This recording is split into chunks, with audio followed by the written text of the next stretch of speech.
All right, guys, today we're going to react to Coach Taylor's press conference at rookie minicamp to talk about how good the rookies are doing. So let's go ahead and listen up and see how what Coach Taylor has to say. 1 second. What is some advice that you wish you would have had either as a freshman or your first day as a rookie that you think is helpful to these guys on a day like today? You know, your purpose is to be the best football player you can be and help the team. And all the things off the field that go into that, sleep, eat, spend your time making sure you know the playbook inside and out. And yeah, that goes with the job, but if someone had told you 10 years later, like, you maybe didn't make the team because you didn't invest as much time as you could have off the field getting yourself ready, I think those little discipline things can really make the difference early in a guy's career, the guys that get that earlier than some other guys. That can be helpful, and that's one of the things we try to communicate to these guys. How much do you notice that on day one, guys that come ready? I know it's hard. Yeah, it's hard because you're trying to get a feel for their personality. Some guys, it can give you that impression, but it's really going to take some time to really get a chance to know these guys inside and out. And I think about through the end of their offseason period, you got a pretty good feeling about what a guy's about and how disciplined he is and how quickly he can help the team. What do you want to see from the guy? I think the energy is good, just receptive to the coaching, listening, doing things the way we want it done. It's not always going to be perfect. There's going to be things you want to correct and get better. And again, it's just not making the same mistake twice. So that's what we're talking to these guys about. Hey, get great sleep this weekend. Make sure that Monday when you show up, you can make a strong impression not only on the coaches but on your veteran teammates as well by being attentive in meetings, being in shape when you show up for practice. And then those days have passed now. You're either in shape or you're not right now, so we'll find out on Monday. So essentially, Zach, it's orientation. It's a glorified football orientation. Right. I think our rookie minicamp has scaled back over the last 10 years for sure, to where now it's just a brief, get out here with your teammates, get a chance to interact with your coaches for less than an hour, get a chance to see the city a little bit over the course of the weekend, and then Monday you're right back in the thick of things with all of our veterans. Is there something to be said for learning to stretch, do the little things the right way, like you said, the way you guys want? Yeah, I think the body maintenance, you see a lot of our guys, how early, the way our building's set up. I always see an hour before practice starts, Trenton Irwin in there getting his body right, for practice. A lot of guys fit that description, and I think that's one of the discipline things that the veterans have learned. Young guys typically learn that. Some of them learn it sooner rather than others, but it's a good thing to learn all that stuff quickly. What was your role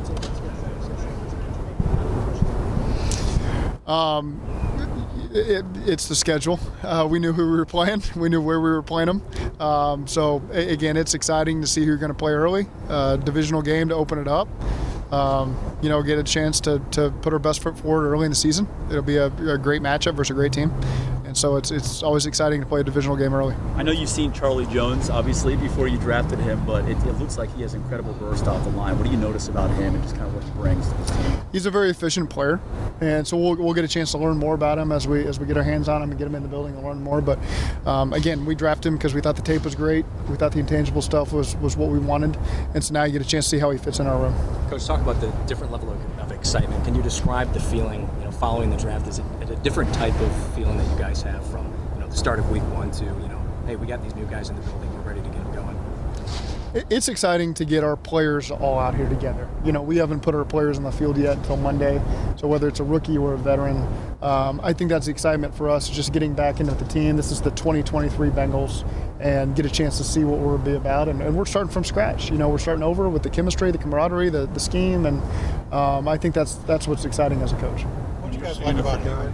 What you guys like about Hayward? Shotgun. I think with a lot of these guys, just how they're going to fit in that room. With a lot of young guys, can they contribute on special teams early? And so again, those are some things that we'll be looking at. When you're evaluating a guy's ability to learn, are you more concerned with doing football things? I mean, some guys have football IQ, other guys not overall IQ, and vice versa. I mean, you're more interested in the football IQ. Yeah, but there's plenty of guys out there that maybe score low on a test. They get out here and they can retain football, as well as anybody. And so we'll make those determinations once we get in the meeting room and how quickly they can take it from the meeting room to practice. And Again, we don't give them a playbook and expect them to play a game 3 days later. There's plenty of time in there to do it, and so we've got our process that we follow that we think is good. Not many guys have been a part of us where we think they've really struggled to pick up what we're doing. We try to keep it simple. I think our position coaches do a great job of letting these guys' best attributes show on the field, and so we take great pride in that. A big part of the SAC, obviously, is the rookies getting to know how you want things done. What about your staff getting to know players, what they're all about? How important is that? Well, I think what's important is our staff continuity is there, and so everyone knows what we expect from each other and what our process is, and so you get a chance to quickly just turn your attention to these players and learn everything you can about them. I think our scouts do a great job with the background information, so you feel like you know where these guys are coming from and what they've been exposed to, and so now we just see how quickly we can integrate them into our way of doing things. How different is this from the first rookie mini camp in Miami? How it worked all week? Do you remember what it was like that first rookie mini camp? Yeah, the first rookie mini camp, we didn't have enough linemen, so my brother-in-law played left tackle for us in the walkthroughs against Olivier Vernon. It was a bad matchup offensively. That's the way of what you guys actually lined up? Yeah, back then, yeah, you really had probably 4 or 5 practices. I think we had a Friday practice, we had 2 days on Saturday, and this was everywhere. 10 years ago, and then maybe 1 or 2 on Sunday. Sometimes you canceled that second Sunday practice, but there was a lot to it. Same with the mini camps, so I think it's kind of evolved a little bit over the years. Did you give him help on Vernon? No, he was on his own, and it was just walk through. You mentioned like the coaching continuity. How unique is it having a Clemson guy like Marion Hobby coaching a Clemson guy like Miles Murphy? Well, there's a lot of Clemson guys in the league, and so the chances of Marion coaching Clemson guys is very high, and particularly a lot of defensive linemen. With DJ Reader in here as well. And so there's plenty of guys we've interviewed over the last 3 years of the Combine that Marion has recruited and coached. And so that speaks a lot to Clemson and the job that they've done, obviously competed for championships, but even more so the defensive line that they've continued to put through there. And we're fortunate to get one of them to Miles. How did Miles look today? What stood out about Miles? Just first impressions in minicamp? I thought he was in good shape, for the first day. Again, we're not out here very long, but I could see, a bright-eyed guy that was ready to learn and get after it.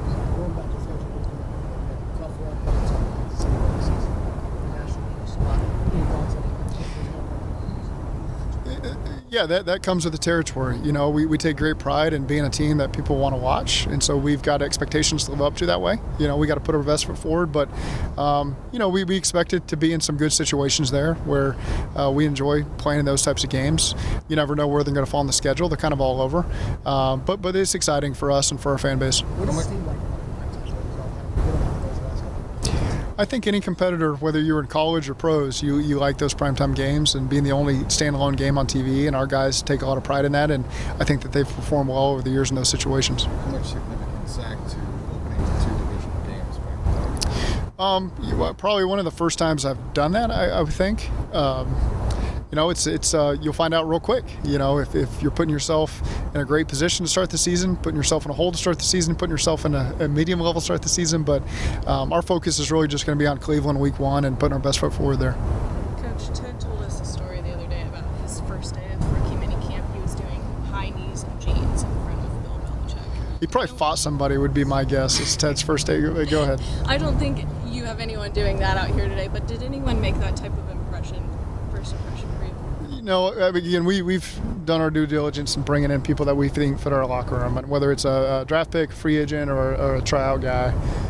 So we just look forward to getting to know these guys better, before I give my first impression on all those guys. Not bad, honestly, not bad. I would love to see Teddy K out there and doing high knees and jeans. You know what? That would actually be really amazing. But no, I think he said it best for all the rookies. But keep in mind, guys, that this is the first time the rookies on the field, the rookie minicamp. They're not in pads yet. So I'm going to be interested to see footage of them in pads. Because over the whole NFL, not just the Bengals, we have seen a lot of clips of rookies out there, rookie minicamp, really looking amazing. But then the problem is, and this is not just saying for the Bengals rookies, but in general, once they put pads on, things sometimes change. Once they take that first NFL hit, things start to change. Now, the Bengals rookies won't do this, but other rookies in the NFL will. Whenever they take their first hit, sometimes they kind of, scramble, especially with the 4th, 5th, 6th round pick, right? They're not at that top echelon of level of, quality player. So if they get hit real hard, they sometimes, it's like, oh, whoa.